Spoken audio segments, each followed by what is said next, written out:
good early afternoon. We are live here at the Wisdom Harbor Studios in Orange Beach, Alabama. Beautiful Orange Beach, Alabama. It's a beautiful day here. A little hot, but beautiful day. We're at the wharf here in Orange Beach, and I'm Andy Andrews. You have joined the Blue Plate Special, and we're going to have a great time today.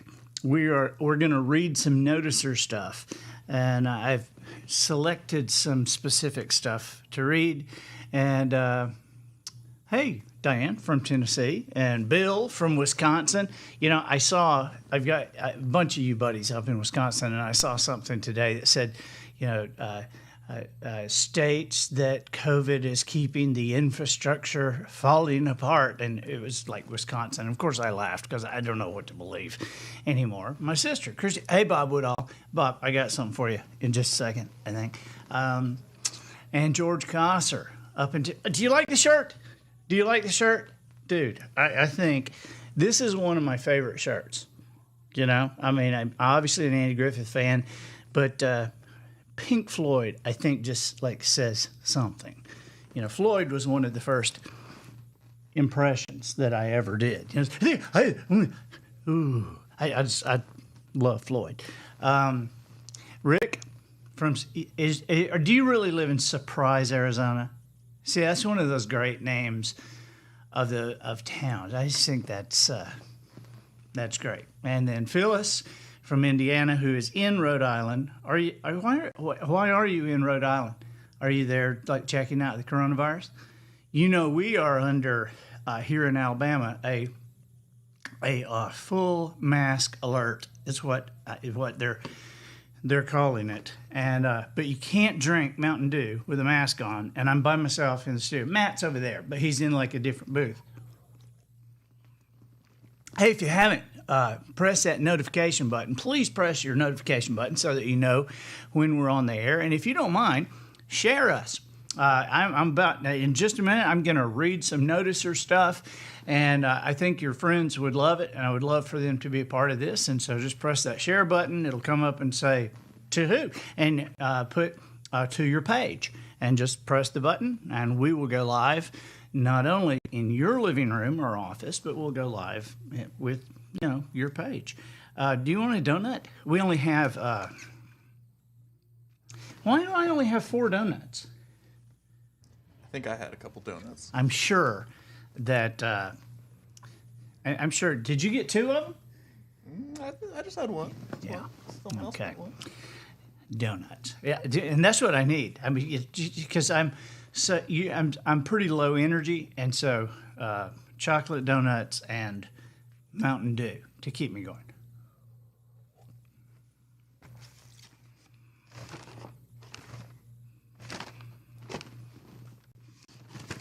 There ought to be a way to recycle some of this. I'm not a huge recycler, so don't hug a tree for me or anything. But I don't remember a lot. You know, and when I go into the Seattle airport and they have like 5 different trash cans for 5 different things, I'm just like totally confused. I don't know what to do. But Matt, have you got scissors in there? Let's see. Give me some scissors. Yes. Thank you.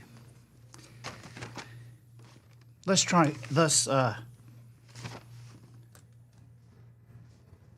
trying to imagine here.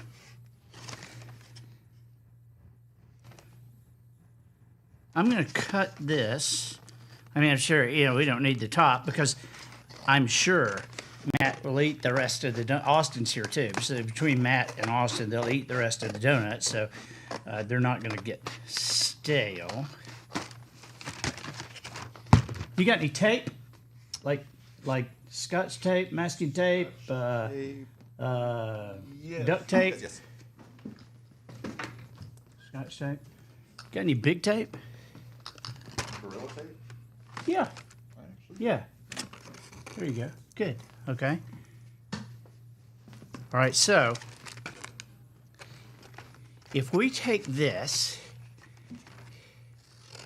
I'm just guessing here, but I'm thinking if we cut that like this. So I just cut the top off, and now I'm cutting like a groove in it.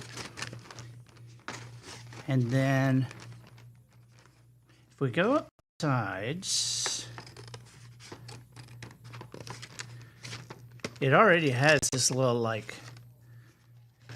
already has like a little folding thing there. It's like Krispy Kreme's own hinge. But did I tell you we're under like a full mask alert in Alabama? The governor yesterday it was great. I read the whole thing, and it said that it supersedes any local mask ordinance, that you're to wear your mask every single time you go out anywhere. And then it said, but businesses can decide if they want to have people in with masks or not. It's like, I really don't get it. But I'm thinking, nobody wants to get sick, and we all would like to support our favorite things that I'm just, all right, yeah, okay, look, see the crease? See the crease? I think this is, if I cut a little more, if I cut like up to the edge, like right there, in the same way over here, that if I fold, let's see, it has that thing. If I fold that, and then I can tape that part there, and I fold this part and tape that part there, and then I get a piece of a good tape because I need to get it the right size. Hey, Cindy Ziegler Oates, how are you doing? Watch what I'm doing. Your dad would love this. All of Texas is wearing masks. It's, we've watched Westerns. People in Texas have been wearing masks for a long time. Okay, so if I had, I'm sure how,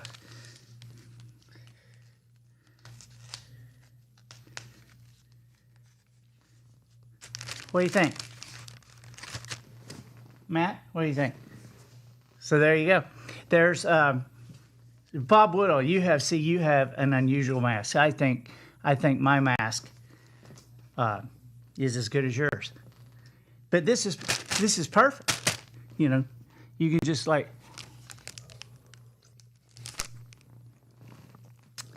and Yancey Harwell says, Andy, you have lost it. Are you just like, you're just figuring that out? I think that during the great hunkering, during a pandemic, I think we have to figure out something to do to entertain ourselves. And Kathy just says she feels like she's watching Captain Kangaroo do his Crayola crayon art craft. And, hey, I just think I think this will work. But I'm by myself, so I don't get tape in your hair. That kind of hurts. But this will be good. We'll keep that, and I'll be wearing that out. I wanted to talk to you about Jones today. The new book, Just Jones, comes out early September. You can pre-order it right now. But it occurred to me, talking to some people the other day, some people said, no, I hadn't read the other books. Okay, so I just thought I would tell you a little bit about Jones and read some from one of the other books, okay? Because we've read some from the book that's coming out. This was the first one. This was the first book, was the Noticer. And this was, Robin Roberts got a hold of this and put it on Good Morning America, and it hit, and this is still one of my favorite things that I've done. I was just telling a story as part of my life, because I'm kind of a character in these, because this is something that happened to me. And then there was The Noticer Returns. It's obviously a very ingenious, imaginative title, right? The Noticer, and then what could we call the sequel? How about The Noticer Returns? That'll get them. So anyway, that was the name of the next book. The third book that's coming out is called Just Jones, and there's a reason for that, and I think I can show you. I've figured out 3 kind of short chapters that I'd like to read for you, if you're okay to be read to. Some of you are at home, some of you are supposed to be working, and so if you are, don't, and just listen to me for a little bit. Okay, so here we go. This is chapter 1 from The Noticer Returns.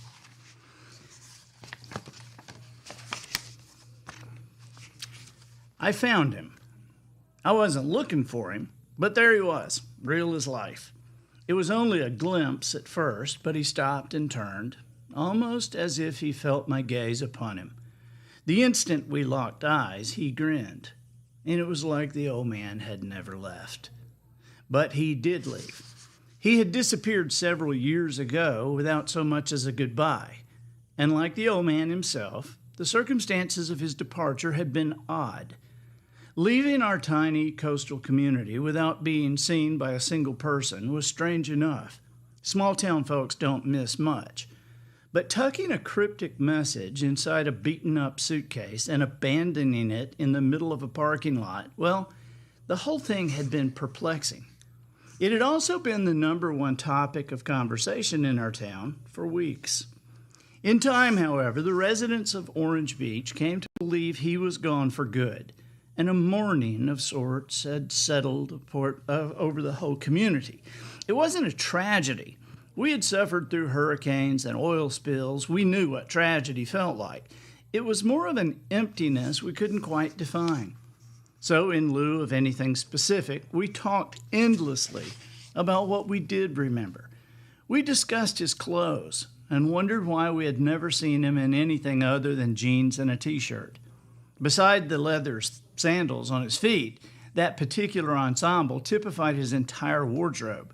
We'd seen him at a wedding on the lagoon, in restaurants, and even in church a time or two, but never dressed in anything other than jeans and a t-shirt.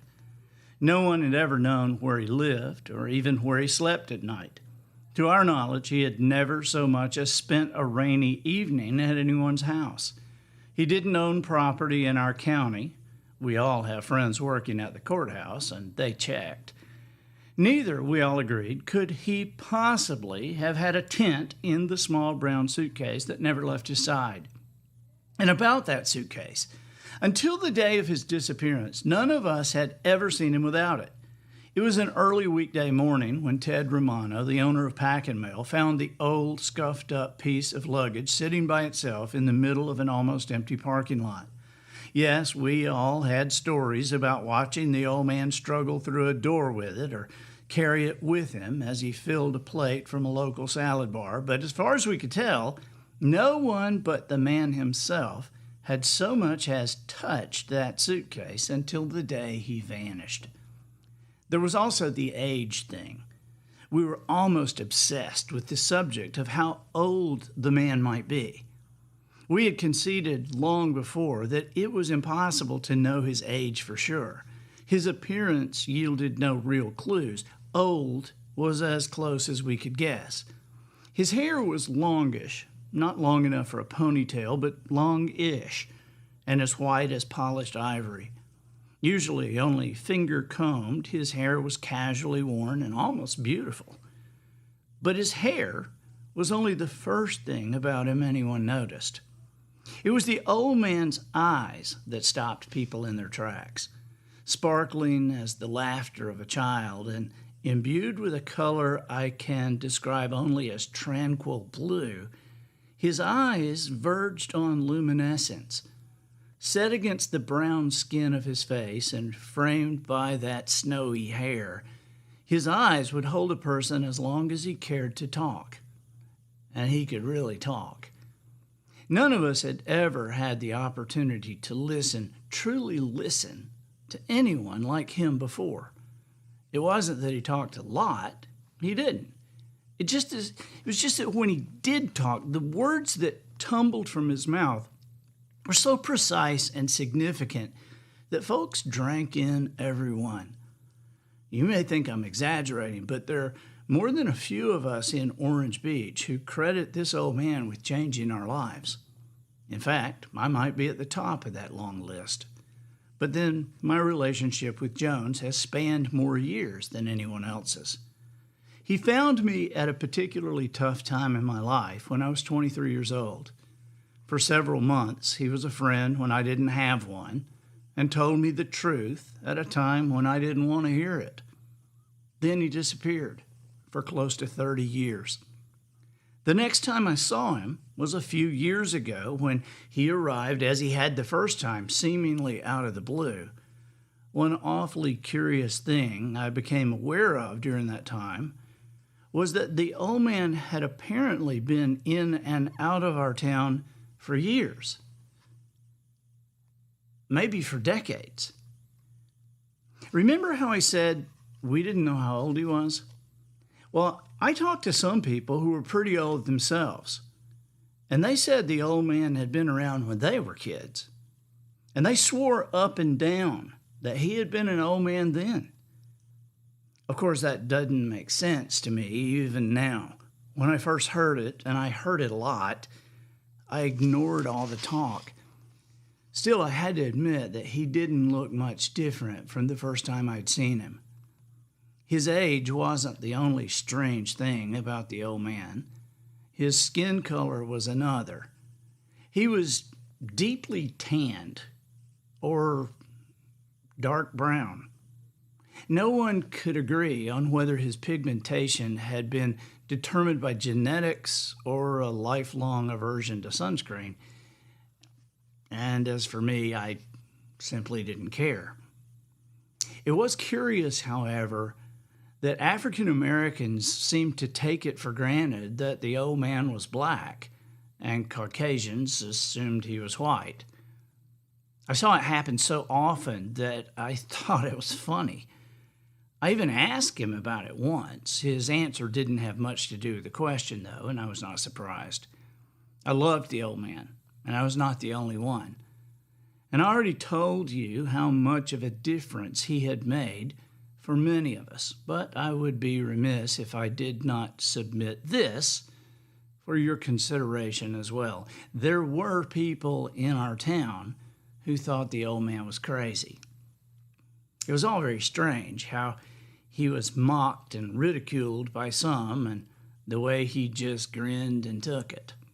Some folks, right to his face, even called him names. Me?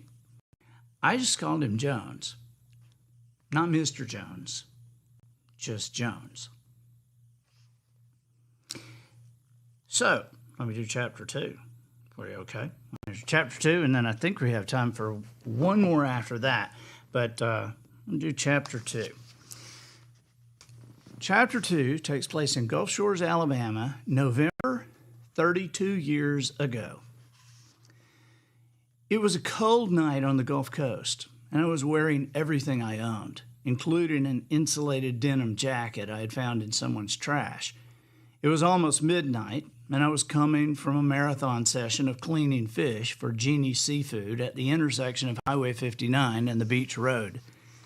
I was headed back to the Gulf State Park Pier, exhausted and cold, eager to climb under its shelter and sleep.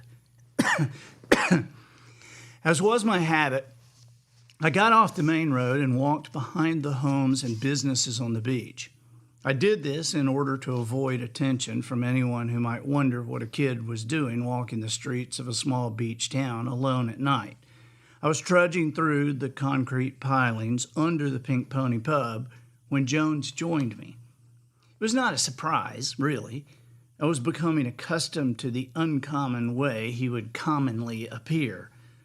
This night, he simply matched my stride and walked with me. As usual, the old man was in jeans and a t-shirt. "How do you keep from freezing?" I asked. "I think warm thoughts," Jones replied before noting, "Woo-wee, You smell like fish." Continuing to trudge through the sand with my head down and my hands in my pockets, I said, "Yeah, well, spend a day up your elbows in 2,600 pounds of them. We'll see what you smell like." Jones was quiet for a while. I suspected he had sensed my mood and was being careful. My current station in life had taken an emotional toll that was not beyond repair. The circumstances were evident, however, even to those who knew me in passing. Jones was aware that I was a threat to fly into a rage or burst into tears or rip someone to pieces with my words. One or more of these crazy manifestations of how I felt at the moment happened far too frequently, and sometimes they happened in public. I didn't want to behave or conduct myself in that manner, but I believed it was nothing I could control. What can I do? I often thought. This is me. This is how I feel. This is just the way I am. I cut my eyes toward the old man and kept walking. He had a habit of turning up most often, it seemed, when I was tired or depressed or angry. I'd look up from washing someone's boat or pause to stretch while cleaning fish, and there he'd be, over to the side, 20 or 30 feet away, just watching me. He'd smile when I caught him like that, and I didn't mind. After all, he was the only person remotely interested in a young man who was homeless and living on the beach. The old man could make me laugh, and he did so quite often, but mostly he made me think. Not necessarily about a certain thing. He made me think in ways I had never considered. Jones had a knack for turning a situation or a deep-seated belief upside down or sideways in such a manner that it became perfectly clear and made total sense. I didn't look at him again, but I could hear the fine, sugary sand squeaking under his steps. He was quiet, simply offering his company to a lonely young man, and I couldn't help feeling guilty for how I sometimes acted toward him. I often grew frustrated with the old man, sometimes to the point of anger, and then I would regret the sharp words I used as I took that frustration out on my friend. In saner moments, I wondered if the overwhelming frustration I felt might actually be with myself. I certainly struggled to think the way he did. "You can't just come up with some answer to everything," I had said to him only a few nights before. In an ugly tone of voice, I had sneered, "You act like an answer's waiting around the corner, and then when you find it, boom, the problem's solved, like somebody waved a magic wand." I remember stepping close to him for my big finish. With contempt dripping from my words, I had said, "Things are not that simple." Jones had shrugged and, with the barest hint of a smile, replied, "Seems to me that when the answer appears, the problem is solved. You might be scared or frustrated or discouraged or all three, but when you find an answer, life is never the same again. So, actually, son, things aren't that complicated." I had wanted to scream. Approaching the Holiday Inn, we could see that high tide was sending its waves to break upon the foundation of the resort's pool area. Only a seawall protected the hotel's elaborate concrete beach from the waves of the real thing. Therefore, it was the only place on our walk where we couldn't stay on the sand. I experienced this obstacle regularly and knew that to avoid wading through the surf, it was necessary to cross the pool deck.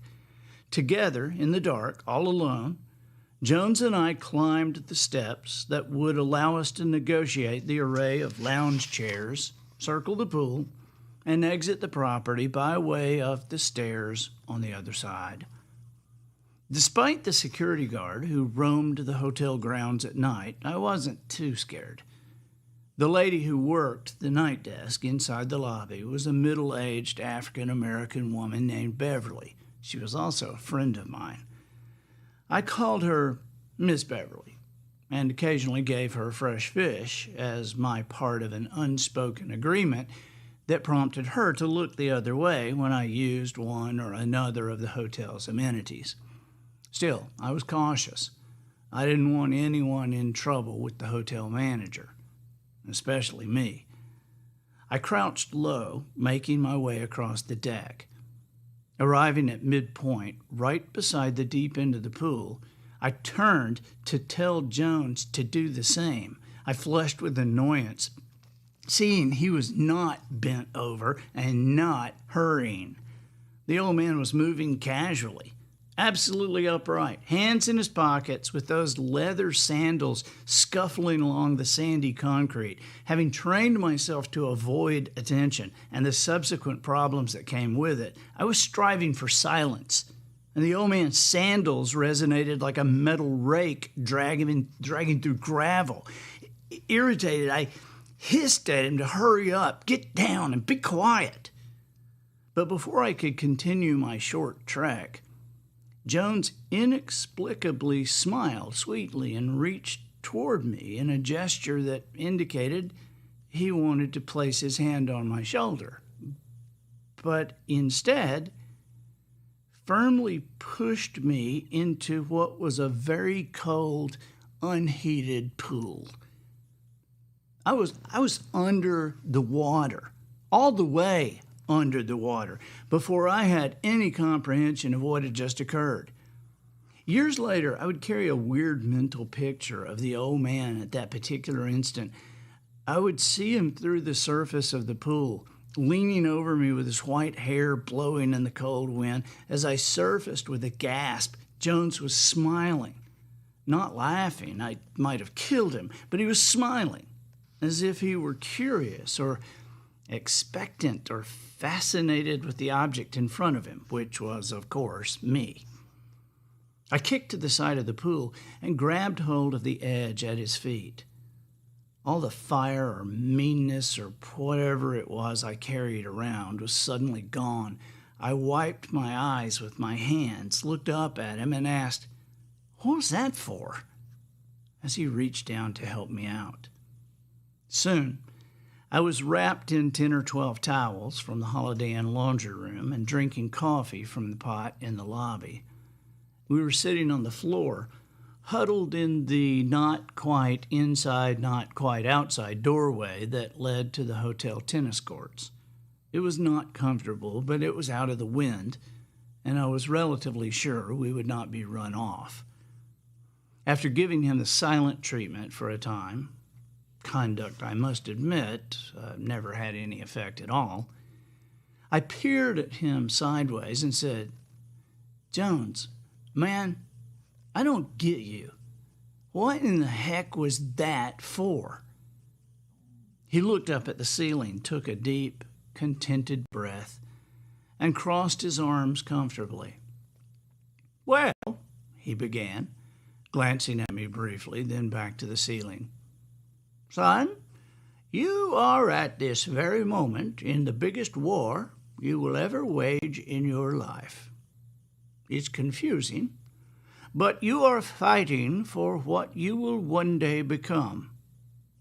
There are forces clashing for space in your head that you don't recognize, can't see, and won't understand until you're able to look back on the whole thing from now, years from now.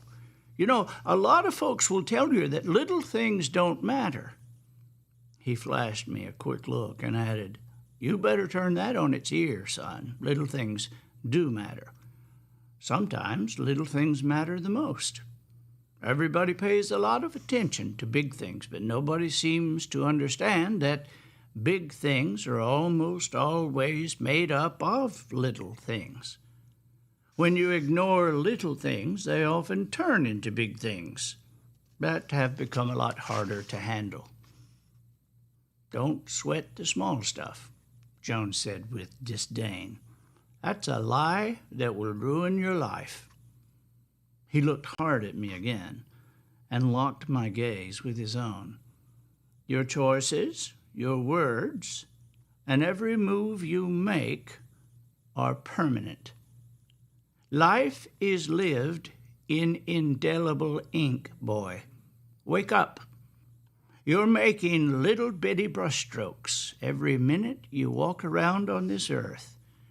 And with those tiny brushstrokes, you are creating the painting that your life will ultimately become, a masterpiece or a disaster.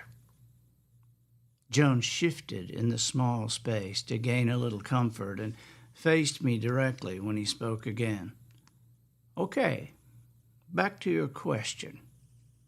The old man tilted his head to the side a tiny bit. It occurred to me that I wasn't always going to be around to help you with your thinking. So I decided then and there that you needed to understand a very important fact about your earthly existence. It is this: every single day for the rest of your life, somebody is going to push you in the pool. And you'd better decide now how you're going to act when it happens. Jones squinted and leaned toward me. Are you going to come out of the water whining, maybe crying and complaining? Will you come up mad and defiant, threatening everyone? Will you throw fists or worse? Or will you come out of the water with a smile on your face, looking to see what you can learn, who you might help? Will you act happy though you feel uncertain? He stared at me for a beat or two before lowering his chin and speaking in an earnest tone. It's time to decide, son, he said. Almost every result that your life produces from this moment forward, good or bad, will depend upon how you choose. Every day, in one form or another, whether you like it or not, you will be pushed into the pool.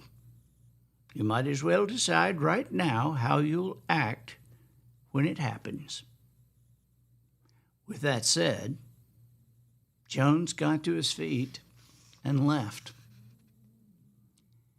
I was worn out, tired beyond measure, and I knew I had to leave soon. Before facing the cold night again, however, I dozed, resting somewhat, allowing my mind to drift over and around Jones. I thought again about why he never wore a coat. I thought about where he would sleep that night, and about how generally strange he seemed to be. I thought about my life. I thought about Jones' baffling words, and I wondered what in the world I was supposed to make of both.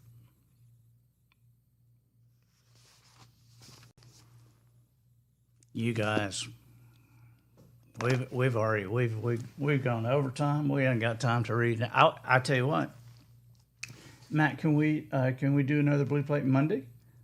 Let's do it Monday. Okay, Monday, I want to read you what I think is the most important chapter in this book. Okay, so I will do that Monday. It's one of those kind of things that I've thought several times. I think somehow this particular chapter needs to be printed on its own some way so that people can pass this around. I think that particular chapter, what Jones did and what he said on a particular day in my life when I was watching him deal with somebody else, I think it's a life-changing thing, and is something that I go back and I read every now and then because I know I need to remember it. So, but that's the first one, the noticer, and then the noticer returns, and I am really looking forward to the third one coming out September 8th, Just Jones. And you can pre-order it now, and I wish you would. I really wish you would. It would help, and the publisher would be really happy. And I just can't wait for you to read that one. That one's going to surprise you in a lot of ways. thank you guys for joining me. Thank you. I see so many names, and I I promise you, I go back. The names are flying through there so fast, but I go back and I read everything that you write, and I will do that this afternoon. I appreciate you being with me. It's another Blue Plate special. We're done. Goodbye.